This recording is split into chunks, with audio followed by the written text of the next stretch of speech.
Peço que você vá abrindo sua Bíblia no livro de Deuteronômio, capítulo 6. Esse vocês vão demorar um pouquinho mais para achar, então vou dar mais tempo.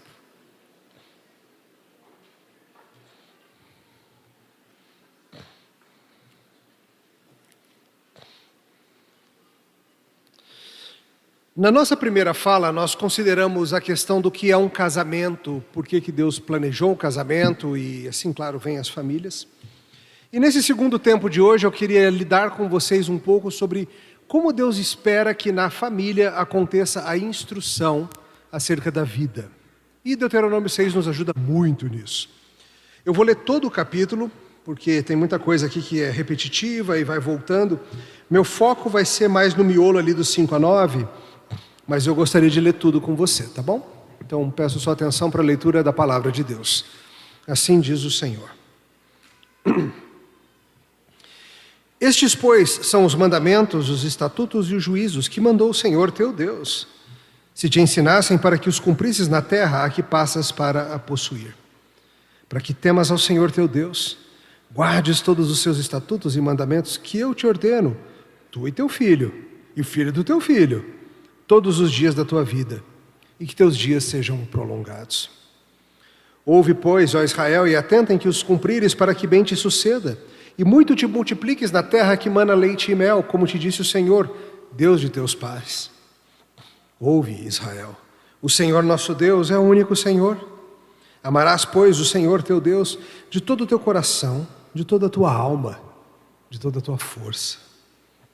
Essas palavras que hoje te ordeno estarão no teu coração, tu as inculcarás a teus filhos, e delas falarás assentado em tua casa e andando pelo caminho, ao deitar-te, ao levantar-te. Também as atarás como sinal na tua mão e te serão por frontal entre os olhos. E as escreverás nos umbrais de tua casa e nas tuas portas. Havendo-te, pois, o Senhor teu Deus introduzido na terra que sob juramento prometeu aos teus pais, Abraão, Isaque e Jacó, te daria grandes e boas cidades que tu não edificastes, e casas cheias de tudo que é bom, casas que não enchestes, e poços abertos que não abristes, vinhais e olivais que não plantastes. E quando comeres e te fartares, guarda-te, para que não esqueças o Senhor, que te tirou da terra do Egito, da casa da servidão. O Senhor teu Deus temerás, a ele servirás, pelo seu nome jurarás. Não seguirás outros deuses, nenhum dos deuses dos povos que houver à roda de ti. Porque o Senhor teu Deus é Deus zeloso no meio de ti, para que a ira do Senhor teu Deus se não acenda contra ti e te destrua de sobre a face da terra. Não tentarás o Senhor teu Deus, como tentaste em Massá. Diligentemente guardarás os mandamentos do Senhor teu Deus e os seus testemunhos, os seus estatutos que te ordenou. Farás o que é reto e bom aos olhos do Senhor, para que bem te suceda, e entres e possuas a boa terra, a qual o Senhor, sob juramento, prometeu dar a teus pais, lançando todos os teus inimigos de diante de ti, como o Senhor tem dito. Quando teu filho no futuro te perguntar, dizendo: que significam os testemunhos, estatutos e juízos que o Senhor nosso Deus vos ordenou? Então dirás a teu filho: éramos servos de Faraó no Egito, porém o Senhor de lá nos tirou com poderosa mão. Aos nossos olhos fez o Senhor sinais e maravilhas, grandes e terríveis contra o Egito, contra Faraó e toda a sua casa, e dali nos tirou, para nos levar e nos dar a terra que, sob juramento, prometeu a nossos pais. O Senhor nos ordenou cumpríssemos todos esses estatutos e temêssemos o Senhor, nosso Deus, para o nosso perpétuo bem, para nos guardar em vida, como tem feito até hoje. Será por nós justiça, quando tivermos tomado cuidado de cumprir todos esses mandamentos perante o Senhor, nosso Deus, como nos tem ordenado. Até aqui a palavra de Deus. Vamos orar. Senhor, nós pedimos que ao considerarmos esse capítulo tão interessante e belo, o Senhor nos instrua. Dá-nos vigor para ouvirmos ainda essa mensagem hoje, tantos de nós cansados de viagem, de estrada, de tantas questões. Pedimos que o Senhor fale aos nossos corações, em nome de Jesus. Amém. Eu moro em Brasília e uma das melhores coisas de Brasília é a diversidade cultural. Sendo a capital do Brasil e uma cidade nova, nós recebemos moradores vindos de toda a parte do país. Nos anos 60, quando ela começou, principalmente gente vindo do Rio de Janeiro, Mas à medida que a cidade foi crescendo e se desenvolvendo, e não somente os que estavam vindo da velha capital Rio de Janeiro, mas gente do Brasil todo começou a ir para lá, gente do Sul, do Norte, do Nordeste, do Sudeste, indo para Brasília construir a vida. Todos os anos a gente recebe lá na nossa igreja gente que passou em concursos públicos, ou gente que vem transferido por questões militares, seja o que for. Todo ano chega gente do país inteiro em Brasília, é uma delícia. É uma das melhores coisas de morar lá.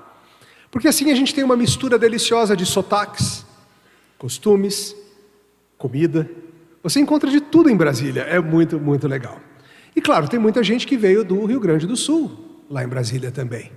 De todas as partes, do Vale, da Serra, Baixada Santista, todas as partes do estado, tem gente lá morando em Brasília. Inclusive minha sogra é gaúcha, minha sogra é do Alegrete. Mais gaúcha que vocês, né? A minha sogra está lá e ela está há mais de 50 anos já morando em Brasília. E é uma coisa fofa, porque ela não perdeu o sotaque, não. 50 anos e segue firme. E justamente porque minha sogra, bem como os irmãos dela, são do Rio Grande, algumas vezes a gente foi a um lugar muito interessante lá em Brasília. Um lugar que se chama CTG, Centro de Tradições. Você sabe o que acontece lá, não sabe? As pessoas usam roupas lá que elas não usam no dia a dia, mas lá elas usam. Que tipo de bebida que se toma lá no CTG? Vocês sabem, é o Shima. Que tipo de comida tem no CTG? Churrasco ou no máximo um galeto, né? É a única tolerância para algo diferente. É muito legal. E sempre que você vai lá, você vê gaúchos de várias partes do estado, até da Baixada Santista, que se reúnem lá para isso, para comer, beber, cantar as músicas do velho estado e lembrar uns aos outros de onde eles vieram. Isso é muito belo, claro, é um desejo de manter algo vivo do velho estado, da velha origem, mesmo que você esteja lá há 40 anos. É um lugar para você afiar o sotaque, é um lugar para você não esquecer das histórias, é um lugar para você ser lembrado da sua origem. E algo muito legal acontece, que não é somente quem veio de lá, mas todo mundo que de alguma forma é descendente de quem é gaúcho, ou que gosta do estado, sei lá, pode ir, é bem-vindo, para ouvir e aprender as tradições, as histórias, as canções. Sabe, queridos, a igreja e a família, uma igreja é simplesmente um conjunto de famílias, deveria ser um centro de tradições do reino. Um lugar onde nós vamos para afiar o sotaque, para não esquecer a nossa história, para lembrarmos as canções, comermos e bebermos aquela comida que o Senhor nos falou, em memória de mim, façam isso. Isso é uma igreja, é um centro de tradições do reino. E sabe, quando nós pensamos em como uma família deve andar, às vezes a gente não entende que o Senhor Deus espera que a família seja essa pequena igreja onde crianças são treinadas nas tradições, no sotaque, na comida, nas histórias, no jeito do reino. Porque nós, assim como gaúchos em Brasília, estamos exilados. Nenhum de nós mora na nossa terra a qual pertencemos. Nenhum de nós. A Bíblia insiste que nós somos estrangeiros em terra estranha, que nós somos forasteiros neste mundo, que a nossa pátria está nos céus. E nós precisamos ensinar às nossas crianças as canções da nossa terra, o sotaque da nossa terra, o jeitão de sermos, para que elas, vivendo nesse mundo, não se esqueçam de onde vieram e para onde voltarão. E esse é o nosso assunto de hoje. Como que a gente faz isso? Como que a gente faz isso? Porque a verdade é que nós temos dificuldade de falar com os nossos filhos, de falar com as gerações mais novas sobre Deus. Para alguns talvez seja mais fácil, mas via de regra é um assunto que pertence meio que a dois momentos. Quando a gente vai à igreja no domingo, é claro, a gente fala de Deus. Ou no máximo ali, se a família tem o costume de fazer uma hora devocional, diária ou semanal, seja o que for. O primeiro acontece bem mais que o segundo.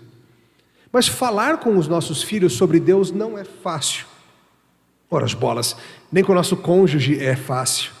Por vezes a gente fica acanhado, a gente acha que vai parecer estranho. E a gente vai vendo as notícias e vai lidando com os problemas. E às vezes a gente até bota Deus na conversa, quando se trata das grandes notícias. Um ataque terrorista, um grande desastre natural como o furacão Milton, ou uma calamidade pública, alguma coisa assim. Aí a gente conversa e fala, puxa vida, onde que Deus estava? Como que Deus permitiu tal coisa? O que será que Deus acha disso? A gente vai ver se a palavra de Deus tem resposta sobre essas coisas. Quando o extraordinário acontece, sim, a gente costuma trazer Deus para a conversa. Mas e no ordinário? Não no extraordinário, mas no ordinário. Deus está no cotidiano da sua família? Nas conversas do dia todo? A Bíblia nos ensina, aqui em Deuteronômio 6, algo muito sério. Que as leis do Senhor e as histórias do povo de Deus precisam estar no nosso cotidiano. E não estou falando daqueles 15 minutos sofridos que você consegue reunir a família para uma oração. E quem sabe ler um salmo, alguma coisa. Estou falando de algo muito mais profundo. Talvez a gente esteja acostumado a pensar em Deus no fogo, no terremoto, mas não nos momentos de vento suave. E hoje em Deuteronômio 6, em particular nesse miolinho aqui do verso 5 a 9, seremos desafiados a trazer Deus para a conversa e a falar dele o tempo todo. O ensino do nosso texto é que nós devemos lembrar uns aos outros em família sobre a palavra de Deus, suas leis e suas histórias, enquanto a vida acontece, no caminho, no dia a dia. Vamos ver isso aqui com mais cuidado. Primeiro eu quero que você note que a vida cristã ela é uma jornada em que estamos crescendo em amor a Deus enquanto rumamos para uma outra terra, que nem essa turma aqui. Deuteronômio 6 acontece no contexto do deserto. O povo do Senhor havia sido tirado do Egito com mão forte, com sinais e maravilhas, atravessaram o Mar Vermelho, estavam indo para a terra prometida. Lembra toda aquela história? A gente canta as músicas com as crianças, Deus enviou 10 pragas, desembainhou sua espada e assim nos libertou. Faraó se endureceu, sim, sim, sim, e não deixou ir. E o Senhor nos trouxe da terra do Egito. Só que você lembra como o povo de Deus era no Egito, não lembra? Você já leu Números? Você já leu Êxodo? Reclamavam o tempo todo. Ah, está muito frio, está muito quente, tem muita comida, é sempre a mesma comida, não muda essa comida, estou com fome, que saudade das cebolas. Tirou a gente lá do Egito para morrer no deserto. Era o tempo todo esses negócios, não era? E quando não era isso, era a idolatria. Moisés foi para a montanha, acho que não volta não, faz um bezerro de ouro aí rápido. Ou a imoralidade, tantas coisas. E nisso, o Senhor ia pacientemente tratando, instruindo, às vezes pesando a mão, sobre Israel. O livro de Deuteronômio, ou segundo momento da lei, segunda lei, é Moisés ensinando e lembrando o povo, em nome do Senhor, sobre como a vida vai ser quando eles estiverem lá. Quando vocês chegarem na terra prometida, atenção, vocês vão ser tentados pelos povos ao redor de vocês a seguir os deuses deles. Pode ter certeza. Parece que a gente vai ser... Vocês vão ser tentados pelos povos dos cananeus a amarem os deuses deles, a seguirem os seus caminhos, a fazerem as perversões que eles fazem. Vocês precisam agora falar com os filhos de vocês sobre os estatutos. Veja quantas palavras ele usa aqui no verso 1. Mandamentos, juízos e estatutos que Deus ensinou. Para que quando eles estiverem lá, eles não se esqueçam. E vocês precisam ensinar as histórias do povo de Deus. Você notou isso aqui? Como é legal, isso aparece aqui no verso 20. Vai ali para o verso 20. Quando o teu filho no futuro te perguntar dizendo: o que significam os testemunhos, estatutos, juízos que o Senhor nosso Deus vos ordenou? Ou seja, vai chegar um dia em que as crianças vão querer saber por que isso tudo? Por que essa lei? Por que essa regra? Por que tem que viver assim? As crianças perguntam para a gente, não perguntam? Ah, pai, por que casamento tem que ser assim? Ah, por que dinheiro é desse jeito? Ah, por que eu não posso fazer o que eu quero no domingo, tem que ir à igreja? Por que isso? Por que aquilo? As crianças querem saber. E a resposta é maravilhosa. Qual que é a resposta que você vai dar? Se você fosse um judeu dessa época?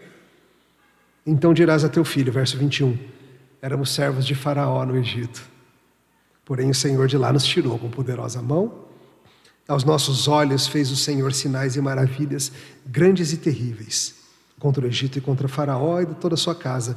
E ele nos tirou para nos levar e nos dar a terra, que sob juramento prometeu a nossos pais. Ou seja, por que a gente tem que guardar a lei de Deus? Perguntariam as crianças aos pais israelitas. E a resposta seria: contar uma história, de novo, de quando nós éramos escravos, e Faraó se endureceu, e Arão foi com Moisés, e jogou o cajado virou cobra, e isso e aquilo, e o rio Nilo virou sangue, e vieram rãs, e úlceras, e piolhos, e na última praga de todas, a gente passou sangue de um cordeiro macho sem defeito no umbral da nossa porta, a gente ficou protegido lá dentro, e o anjo do Senhor veio, e toda a casa que não tinha sangue, perdeu o primogênito, até a de Faraó. Sério, pai? E aí, o que mais? Aí, a gente tinha que fazer isso já com a mala pronta, com a sandália calçada, pronto para ir. E aí a gente se mandou, todo mundo, muita gente. Chegamos diante do mar. Aí a gente pensou, já era, acabou. Porque os exércitos de Faraó vieram para pegar a gente. Sabe o que Deus fez? E as crianças, o quê, pai? Conta! Deus abriu o mar. Não. Abriu, a gente passou, nem molhou o pé. Mas aí o exército de Faraó passou também, não? Porque quando chegou a vez dele, sabe o que Deus fez? Soltou a água e afogou todo mundo. Você não imagina se as crianças não iam querer ouvir essa história toda hora? Claro que iam, as crianças ficam perguntando para você as histórias toda hora, não ficam? Pai, conta de novo aquele dia que você quebrou a perna lá subindo no pé de manga, conta aí de novo, foi muito engraçado. Pai, conta de novo como foi que você pediu a mamãe em casamento. Pai, conta de novo por que a vovó... Enfim, as histórias. A gente conta as histórias para as crianças, não conta?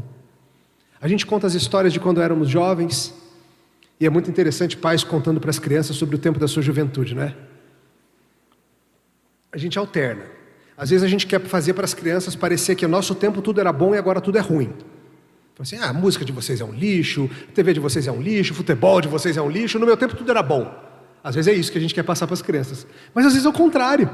Às vezes a gente quer passar para as crianças que hoje tudo é fácil, hoje tudo é simples, hoje tudo é na mão. No nosso tempo era difícil.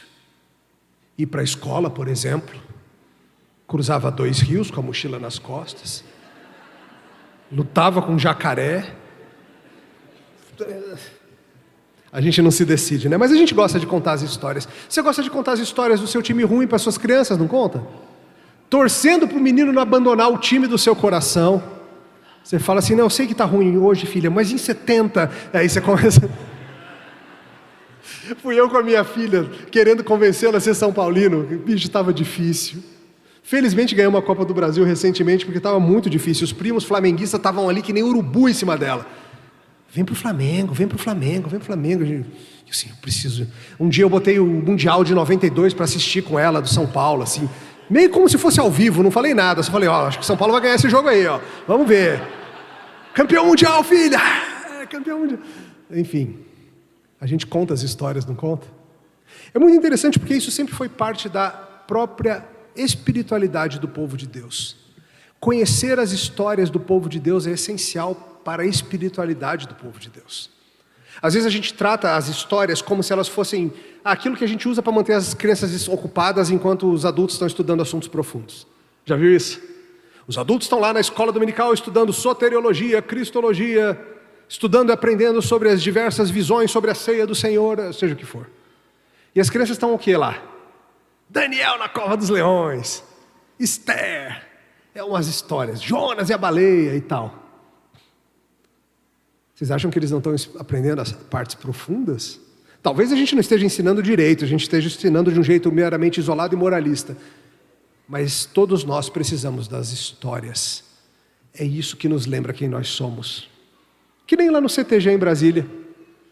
Ficam contando das histórias do tempo de Passo Fundo, ou de Santa Maria, ou do Alegrete, ou disso, ou daquilo. E como a vida era lá. É muito interessante porque Paulo fala algo para os coríntios. Queria que você abrisse comigo, por favor. Primeiro aos Coríntios 10.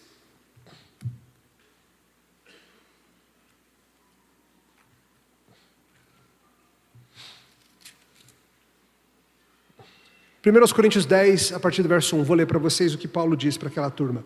Ora, irmãos, não quero que ignoreis que nossos pais estiveram todos sob a nuvem e todos passaram pelo mar. Tendo sido todos batizados, assim na nuvem como no mar, com respeito a Moisés, todos eles comeram de um só manjar espiritual, beberam da mesma fonte espiritual, porque bebiam de uma pedra espiritual que os seguia, e a pedra era Cristo. Entretanto, Deus não se agradou da maioria deles, razão porque ficaram prostrados no deserto. Ora, estas coisas se tornaram exemplos para nós, a fim de que nós não cobicemos as coisas más, como eles cobiçaram. Não vos façais, pois, idólatras, como alguns deles, porque está escrito, o povo sentou-se para comer e beber e levantou-se para divertir-se. E não pratiquemos imoralidade, como alguns deles o fizeram, e caíram num só dia 23.000.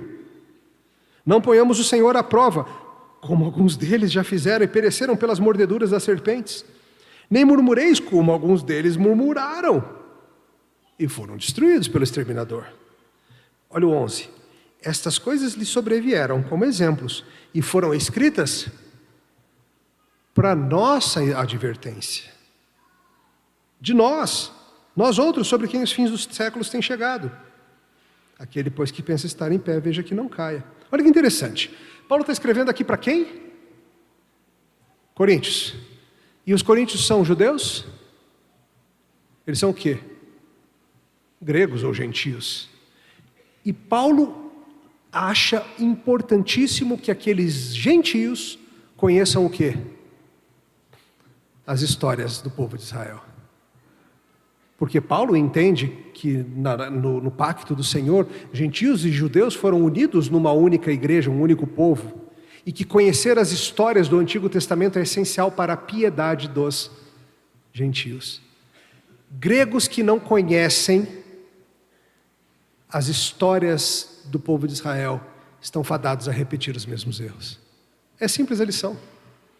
Se vocês, e Paulo está falando, lembra da idolatria deles? Cuidado. Lembra da imoralidade deles lá no deserto? Olho aberto. Lembra do que eles fizeram com o bezerro de ouro? Estou de olho em vocês. Lembra de eles murmurando o tempo todo, nhenhenhen, o tempo todo? Parece vocês. Paulo sabe que o povo de Deus vai repetir os mesmos erros, e por isso a gente tem que contar de novo as histórias. Tanto as positivas, o Senhor nos tirou da terra do Egito com mão forte, como as negativas. E você percebeu que Paulo aqui não parou para contar as histórias, ele está assumindo que ele sabe do que ele está falando. Ele simplesmente faz uma alusão, talvez cite um trechinho, lembra lá da imoralidade?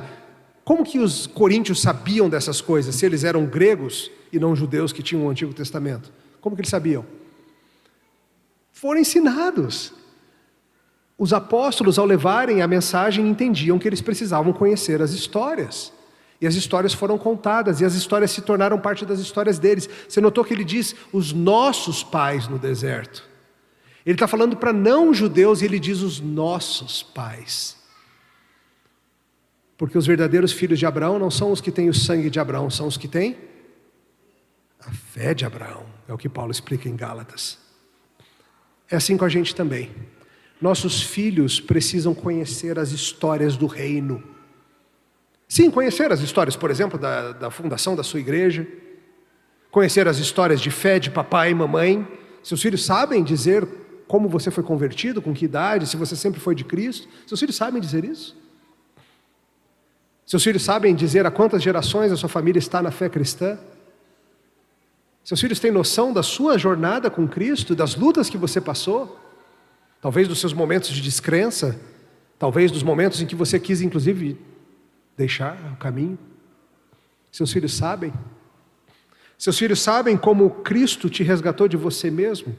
Como Ele foi paciente contigo, quando você idolatrava e murmurava e tudo mais? Eles precisam saber. Assim como precisam, claro, saber essas histórias daqui. Nós ensinamos as histórias bíblicas para as crianças porque são a história da família delas. Do mesmo jeito que minha filha precisa saber que os Garófalo um dia vieram da região de Nápoles, cidade chamada Caserta, ali pertinho de Nápoles. Meu bisavô, Gaetano Garofalo, veio ao Brasil e todo isso. A minha filha precisa saber dessa história. É a história da família dela. Mas ela também precisa saber a história do dia em que vovô Jacó foi lutar com o anjo do Senhor e ficou manco. Foi vovô Jacó que lutou com o anjo. E o anjo do Senhor mudou o nome dele naquele dia. Ela precisa saber essas histórias. As histórias da família, da fé, que ensinam quem nós somos e como chegamos até aqui. Porque quando a gente vem falar de as leis do Senhor que temos que seguir, que temos que aprender, elas fazem sentido aí. Porque são as leis não para nós alcançarmos a salvação, são as leis dadas para nós que já fomos salvos. Os 10 mandamentos têm um prefácio. O primeiro mandamento, não terás outros deuses diante de mim, ele é prefaciado por uma frase em que o Senhor diz: eu sou o Senhor teu Deus que te tirou da terra do Egito. Não terás outros deuses diante de mim. Não farás imagem de escultura. Não tomarás o nome do Senhor teu Deus em vão. Os 10 mandamentos são prefaciados pela liberdade do Evangelho. Deus não fala para os judeus assim: cumpram os meus mandamentos e eu tiro vocês do Egito. O que Deus faz? Tirei vocês do Egito. Vocês são meus. É assim que eu quero que vocês vivam. E a mesma coisa com a gente. Para a gente falar do Senhor e do seu caminho, do caminho dos mandamentos de Cristo na vida das pessoas, nós precisamos que elas entendam as histórias, e em particular a grande história do que Cristo fez por nós, nos livrando do nosso Egito e nos apontando na direção de uma outra terra prometida, superior à que os israelitas encontraram. E a gente precisa fazer isso o tempo todo, queridos. Não é só no domingo, não. É o tempo todo. Veja, verso 4. Ouve Israel, o Senhor nosso Deus, é o único Senhor. Amarás, pois, o Senhor teu Deus de todo o teu coração, de toda a tua alma, de toda a tua força. E estas palavras que hoje te ordeno estarão no teu coração. Tu as inculcarás a teu filho, e delas falarás na escola dominical todo domingo. É isso que diz aí? E delas falarás sentado na tua casa, andando pelo caminho, ao levantar, ao deitar. Também vai amarrá-las na tua mão e bota na frente dos teus olhos, escreva nos umbrais da porta. Veja, uau! Ouçam, povo do Senhor, temos de ensinar a nossos filhos sobre o único Deus verdadeiro que é o nosso Redentor. Isso não é tão fácil assim. Amar a Deus não é fácil, mas passa por lembrarmos quem Ele é e o que Ele espera de nós. Aliás, você notou aí no verso 5, você lembra de Jesus falando isso? Amarás, pois, o Senhor teu Deus de todo o teu coração, toda a tua alma. Você lembra que perguntaram para Ele uma vez, quais são os grandes mandamentos? E Ele respondeu com Deuteronômio. E depois respondeu com Levítico, quando diz, amarás o teu próximo como a ti mesmo. Talvez você não soubesse disso, mas Jesus estava citando o Antigo Testamento nessa sua resposta. Amar a Deus e guardar seus mandamentos. Sério, Deus quer isso da gente? Porque assim, é meio decepcionante isso, né? Talvez você pense no caminho de seguir a Cristo e guardar os seus mandamentos como algo ruim. Ano passado eu estive em Troia. Sério mesmo. Estive com um grupo, uma caravana lá na Turquia, e a gente visitou as ruínas da antiga Troia. E tem lá uma cópia, claro, do famoso cavalo de Troia. Lembra da história? É dado um presente para a cidade. Olha que legal, um cavalo de madeira. Quem dá isso, né? Quando a gente pensa assim, a gente fica, quem aceita um negócio desse? Mas dentro do cavalo o que tinha? Soldados inimigos. Aí de noite os soldados desceram, abriram a porta e o exército invasor entrou.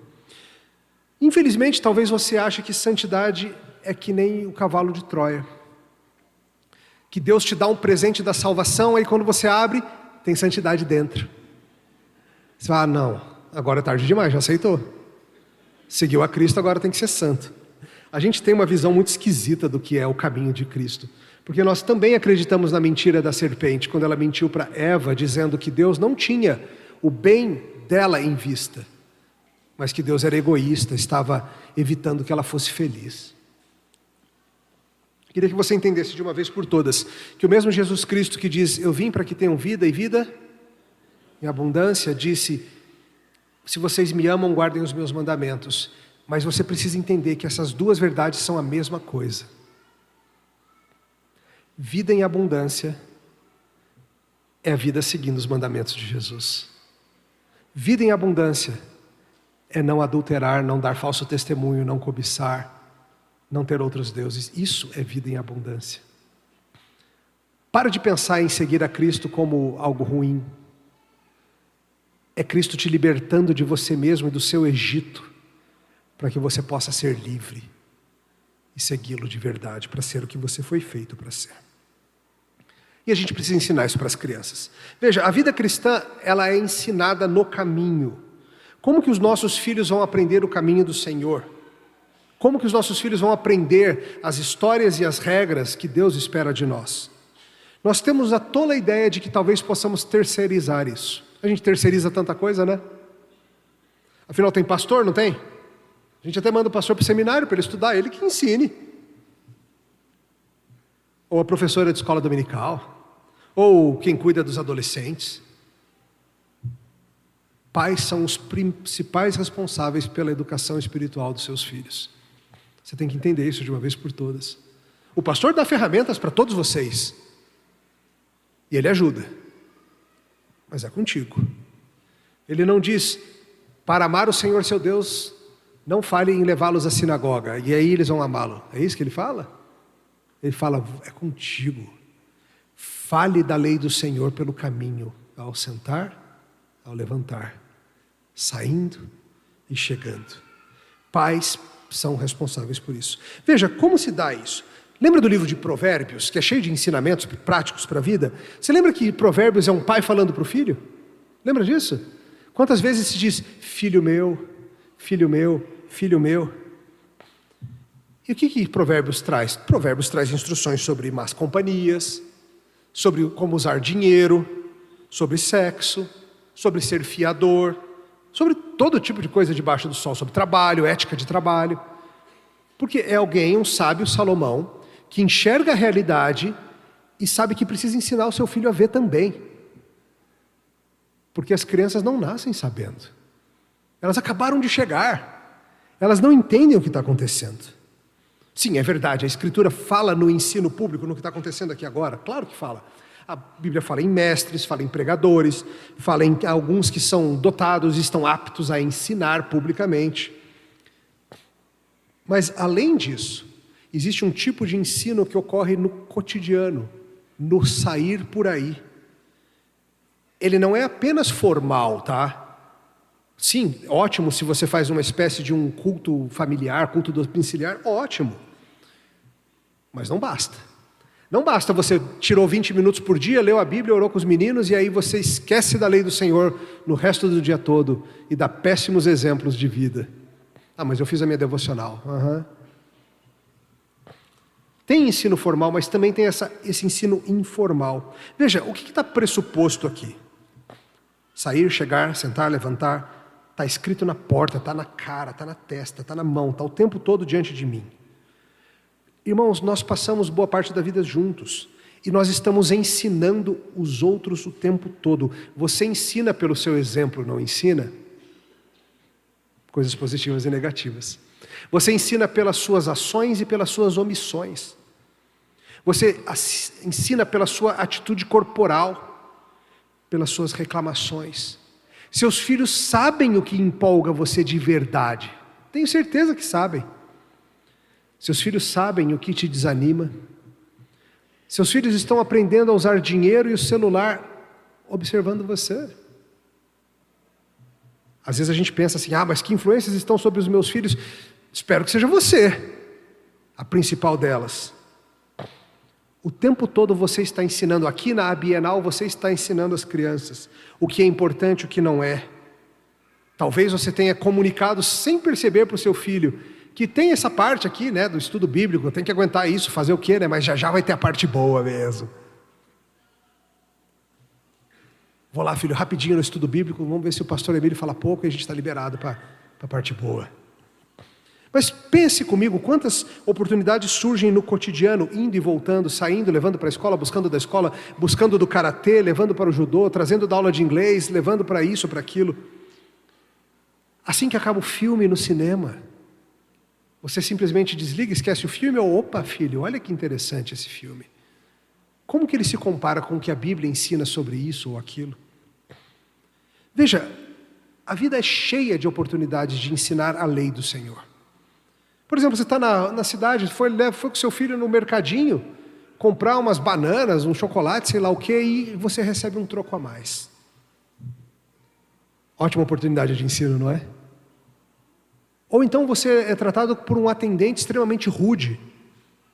Ou você vê um cliente ríspido maltratando o atendente. Outro dia no McDonald's, estava com a minha filha lá buscando uma coisa para viagem, e eu vi um senhorzinho mesmo, bem idoso, humilhando e desprezando e maltratando uma jovenzinha que devia ter 20 anos, porque tinha acabado a tortinha de maçã e ele odeia de banana.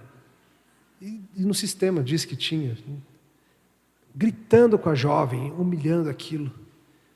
Aquilo foi uma ótima aula para minha filha em seguida, sobre como que a gente trata os outros. E mostrei para ela que é possível ser um senhor de idade e ser um moleque. Essas coisas ensinam. Um pedido que veio errado, uma injustiça que você vê na rua, um amigo de longa data que você está andando com seu filho e você cruza com ele na rua da cidade, na praça, e esse amigo, seu filho, nunca nem tinha ouvido falar, e ele começa a contar algumas histórias, algumas que te deixam com vergonha diante dos seus filhos. Fala assim, isso não, cara, não conta disso.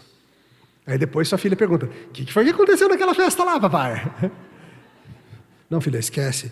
Não, não quis esquecer, não. Aquele tio pareceu muito empolgado contando do que vocês fizeram no baile. O que foi que vocês fizeram no baile, papai? Esse desesperado, né? Uma bondade feita ou recebida. Queridos, todas essas são oportunidades para você ensinar para as suas crianças o sotaque, o jeitão, o caminho de Nova Jerusalém. Inclusive nas coisas erradas que você já fez e nos erros que você comete no dia a dia. Seus filhos já viram alguma vez você pedindo perdão para alguém? Porque assim, seus filhos já te viram pecar, isso eu sei. Mas eu quero saber se eles já viram você pedindo perdão por um pecado. Ou no centro de traduções do reino, lá da sua casa, você não ensina arrependimento. E como que se faz quando a gente reconhece que errou? Não? A gente precisa afiar o sotaque das crianças. A gente precisa que elas conheçam as músicas, as regras, o jeitão da nossa cidade celestial. Veja, casais podem se ajudar nisso tremendamente. Falamos mais cedo sobre sermos uma só carne. Justamente ao trazermos, somos parceiros nessa santificação, trazermos o Senhor e sua palavra em momentos gostosos, na viagem bonita e no pôr do sol que você pega na estrada, na providência do Senhor, mesmo nas frustrações do que aconteceu no caminho, em gratidão um ao outro pelo corpo do outro na noite de amor, em conversas que nos lembram do que Deus manda, do que Deus dá, do que Deus fez, de como até aqui nos ajudou o Senhor. Isso não é uma falsa santidade, essa é a verdadeira espiritualidade de quem vê a mão do Senhor no mar, nos animais marinhos, na habilidade dos artistas, nas delícias culinárias, nas alegrias de amigos, na tristeza de que um evento tão gostoso como esse vai acabar. Por que essas coisas não estão fazendo a gente conversar sobre o Senhor e o que Ele nos diz na sua palavra? Quantas oportunidades nós deixamos passar todos os dias de falarmos uns aos outros e provocarmos uns aos outros rumo ao amor a Deus, que é o nosso único Deus. Pais andando junto dos seus filhos. Aliás, note, nós estamos falando aqui de uma época cultural muito diferente da nossa. Nessa época da história do mundo, pais e filhos estavam juntos o dia inteiro. Acordavam na casa, faziam uma refeição e iam juntos para a lavoura ou para cuidar do rebanho, ou seja o que for que era a vocação da família, trabalhavam juntos. Hoje em dia nós temos muito menos tempo com as crianças. Se já era difícil ali, amigo, a gente precisa usar essas horas que a gente tem. Precisamos lutar por elas. Precisamos ser intencionais em criarmos momentos de sair e chegar, de assentar e levantar. Muitas e muitas vezes a gente perde tempo porque a gente está no celular, ou porque a gente está fazendo outra coisa, ou porque a gente está irritado com não sei o quê, e está deixando as oportunidades de ensino para as nossas crianças voarem. A gente precisa. Meu co-pastor, por exemplo, pastor Tarcísio Carvalho, você procura depois, você vai gostar de ouvi-lo. Ele sempre fala que ele não troca com ninguém a hora de levar e buscar os filhos na escola. Ele tem 30 minutos para ir, 30 minutos para voltar, e as crianças estão presas com ele no carro. E vão conversar sobre o noticiário que ouviram no rádio, sobre a música que estão escutando, sobre por que a criança está voltando tão... Por que você está tão assim, chateada, voltando da escola? Nada não, pai. Aí você deixa no nada não, né? A gente tem que aprender a fazer as perguntas. Às vezes a gente só pergunta assim, foi boa aula, filha? O que ele disse? Foi. O que aconteceu hoje na escola, filho? Nada. Aí você vê no Instagram da escola a criança com um jacaré no colo, assim. Mas ela disse para você que não aconteceu nada. Tem perguntas mais inteligentes que a gente pode fazer, coisas como, diga uma coisa engraçada que aconteceu hoje na escola. Ela vai contar. Me conte de alguma coisa que você viu que você não gostou muito. Enfim, podemos pensar de maneiras de fazer isso acontecer, mas são momentos que Deus nos dá para, ao sair, ao chegar no caminho, trazermos conversas à luz da palavra de Deus. Minha filha tem 11 anos e ela gosta muito na hora de dormir que eu vá ficar com ela um pouquinho. Ela vai, deita, eu sento lá na poltrona do lado da cama dela e a gente vai conversando. Toda noite, papai, vem ficar comigo. Outro dia desses, ela me chamou e eu já estava deitado. Me deu uma preguiça miserável. Eu estava lá quase dormindo. Papai, vem contar uma história, vem ficar comigo. Eu falei, papai está cansado, filha. Amanhã a gente conversa e tal. Já voltando a dormir, sabe? Aí minha esposa fala assim, você sabe, né, que mais 1 ano ou 2 ela não vai te chamar mais para conversar com ela na hora de dormir. Ela tem 11 anos. Meu amigo, nunca se viu um homem tão ágil como eu saindo daquela cama. Parecia um ninja saltando da cama e correndo pro quarto dela. Papai chegou, filha, vamos conversar e tudo mais. Aquele dia a Nelise teve que falar assim, vocês dois aí, já deu, né, hora de dormir. Porque, puxa vida, como que eu vou perder essa oportunidade? É assim. A gente precisa ensinar isso. E entenda a tristeza do fato de que Israel falhou nisso. Vem comigo para Juízes capítulo 2.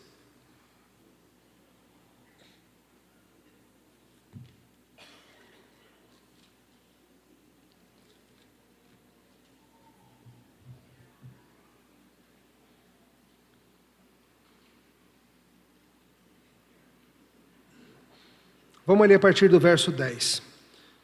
Juízes 2:10. Foi também congregada a seus pais toda aquela geração, e outra geração após ele se levantou. Isso aqui, Josué comanda a entrada na terra prometida e Josué morre, e a geração que entrou na terra prometida morre. E o que acontece? Uma geração que não conhecia o Senhor, nem tampouco as obras que ele fizera. A geração que entrou na terra prometida falhou em ensinar a geração sobre quem Deus é e o que Deus fez. As leis e exigências do Senhor e as histórias do que Deus fez. Qual o resultado? Verso 11. Então fizeram os filhos de Israel que era mal perante o Senhor, pois serviram aos Baalins. Deixaram o Senhor, Deus de seus pais, que os tirara da terra do Egito e foram-se após outros deuses, dentre os deuses da gente que havia ao redor deles, e os adoraram e provocaram o Senhor a ira, porque deixaram o Senhor e serviram Baal e Astarote. Pelo que a ira do Senhor se acendeu contra Israel e os deu nas mãos dos espoliadores, que os pilharam e os entregou nas mãos dos seus inimigos ao seu redor, e não mais puderam resistir a eles. E aí segue. A história de Juízes, se você conhece o livro bíblico, é das mais tristes da Escritura. E ela começa assim. A geração que entra na terra prometida, conquista a terra prometida, não termina o serviço que como tinha que terminar, e principalmente falha a ensinar seus filhos sobre o Senhor e suas histórias. Assim que eles morrem, assim que Josué e a sua geração se vai, aquela turma que não conhecia as tradições do reino, que não conhecia as canções, que não tinha o sotaque, se enamorou dos falsos deuses, de Astarote e dos Baalins, e logo o Senhor precisou pesar a mão sobre eles. É importante que você entenda que a apostasia está sempre a uma geração de distância. Isso é muito sério. Sua família tem uma longa tradição de servir a Deus, ótimo. Está a uma geração de acabar. Não estou aqui descontando ou descartando a soberania do Senhor, por favor, não é isso. Estou falando do que cabe a nós. Você tem ensinado seus filhos. Sua casa é um centro de tradições do reino. Você usa as oportunidades do dia a dia para falar sobre a lei do Senhor. E você ensina as histórias do que Deus fez. Pode ser que assim que você se vai e não esteja mais aqui para puxá-lo. Pode ser. Que ele se enamore dos falsos deuses desta terra. E vá servi-los. O Senhor, sendo quem Ele é, possivelmente vai resgatá-los, mas vai ser por meio de pesar a mão. E não precisa que seja assim. Um dia o Senhor vai remover você, como removeu Josué e os outros, e é com todos assim. Seus filhos vão ter o sotaque para ensinar para os filhos deles, vão conhecer as histórias para repetir para a próxima geração, vão ter criado um gosto neles pela comida santa. Do mesmo jeito que vocês gaúchos ficam desesperados, ficam um tempinho sem chimarrão, não ficam? Vocês ficam desesperados, é uma coisa de louco. Para a gente é diferente, tá? Desculpa, sem ofensa. Você cristão devia ficar meio louco e sofrido se você fica muito tempo sem tomar Santa Ceia.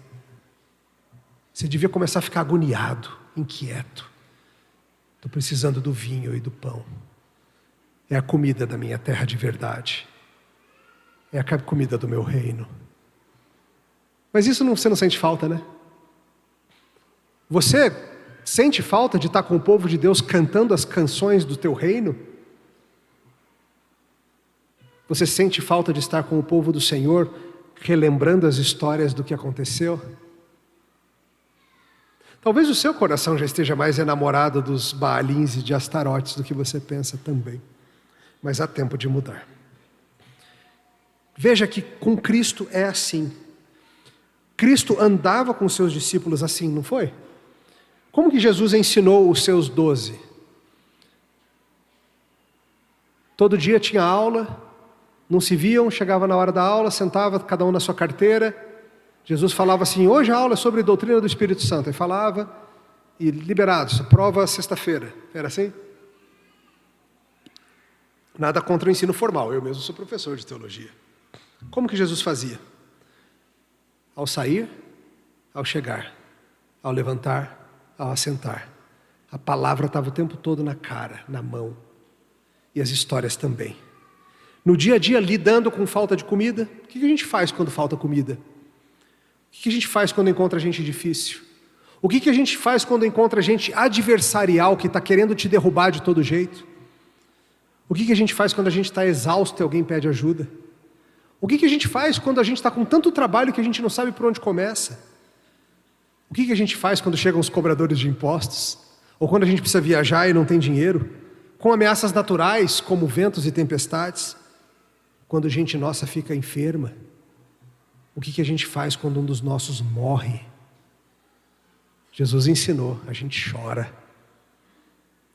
Nas coisas grandes e pequenas do dia a dia, o Senhor andou com seus discípulos, ensinando-os como é a vida do reino. E depois que ele se foi, morreu, ressuscitou e subiu aos céus, enviou o seu Espírito, e aqueles apóstolos saíram pelo mundo, ensinando também as mesmas histórias, as mesmas tradições, dando a mesma comida santa a um povo que se chama pelo seu nome. Tem que ser assim com a gente, queridos. Seus filhos vão aprender, a questão é de quem. Quem você quer ensinando a seu filho acerca de um troco a mais? Quem você quer ensinando a seu filho acerca de uma briga de trânsito? Ou o que fazer com aquela família que vive ao lado do semáforo? Quem você quer ensinando seu filho o que fazer quando se deparam no raro mês em que sobrou um dinheiro? O que a gente faz com esse dinheiro que sobrou, papai? Compra tudo em chocolate? Não, filho, tudo não, um pouco talvez. Como se comportar honradamente numa negociação? Como avaliar uma conversa esquisita que ouvimos na fila do banco? Quem que você quer ensinando seus filhos a olhar esse mundo com as lentes da palavra de Deus? É contigo mesmo. Às vezes a gente se fia tanto no fato de que nossas famílias seguem o padrão da palavra de Deus. Esse é o padrão da palavra de Deus, tá? Não é só se é um homem e uma mulher, é muito mais do que isso. São homens e mulheres que estão falando da palavra do Senhor ao sentar, ao levantar, ao chegar, ao sair. A palavra de Deus está na nossa casa, está na nossa mão, está na nossa cara, está no nosso ouvido o tempo todo. Isso é um padrão de uma família bíblica. Dá para crescer, tá? Se você está aí com um terrível senso de inadequação e culpa, eu também, irmãos. Todos nós precisamos crescer nisso. Todos nós precisamos formar nos nossos meninos o senso de uma trajetória do que Deus está fazendo em nós. Não somente a fé dos meus pais, mas a minha fé, que se tornou minha. A história de como Deus cuidou de nós. Assim como a gente faz com a nossa casa, eu tenho certeza que lá na sua casa tem móveis que as suas crianças olham e falam: ah, essa cadeira aqui, ela era do meu bisavô, ele fez com as próprias mãos. Ah, aquelas fotos que estão penduradas são de quando a gente fez uma viagem para Disney. Ah, aquele ali é o álbum de casamento do papai e da mamãe, olha que roupas estranhas eles usavam. Enfim, eu sei que alguma coisa disso eles sabem, mas eles têm que saber mais do que isso, eles têm que saber da história da fé de vocês. Das partes boas, das crises, do que levou a crescer, do que levou a isso ou aquilo. Outro dia atendi um casal lá na igreja. Estavam num clima muito ruim, em rumo de separação, brigas o tempo todo, aquela coisa. As crianças presenciaram as brigas e estavam assustadas, como ficam mesmo. A gente conversou e as coisas começaram a melhorar. E uma das instruções que a gente deu para elas é: falem para os seus filhos aonde vocês estão buscando solução. Porque eles viram o problema. Eles precisam saber que as soluções estão vindo da palavra de Deus, que vocês reconhecem que são pecadores e que sozinhos não são capazes de resolver o problema do casamento, e precisam da ajuda do Senhor. E mais, diga para os seus filhos que vocês estão sendo ajudados pelos pastores da igreja, porque um dia eles vão ter crises diversas na vida deles, e eles precisam saber que recorrer aos sábios da fé é um bom caminho. Daqui a 30 anos, quando eles enfrentarem as crises deles, eles vão se lembrar: teve um pastor que ajudou o papai e a mamãe a achar o caminho de volta. Quem sabe eu não procuro um também. A gente não precisa esconder a história deles. A gente precisa mostrar que sim, nós fomos escravos no Egito. Mas se eu contar para vocês o que o Senhor fez, fica até difícil de acreditar. E é assim com a gente também, queridos. Seus filhos precisam saber que vocês seriam escravos do pecado se não fosse o sangue derramado de Jesus por vocês. Se não fosse Cristo vindo e redimindo você e te botando numa trajetória de vida.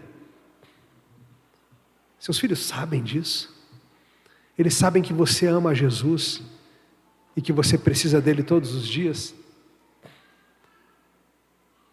Vamos fazer de nossos lares centros de tradições do reino.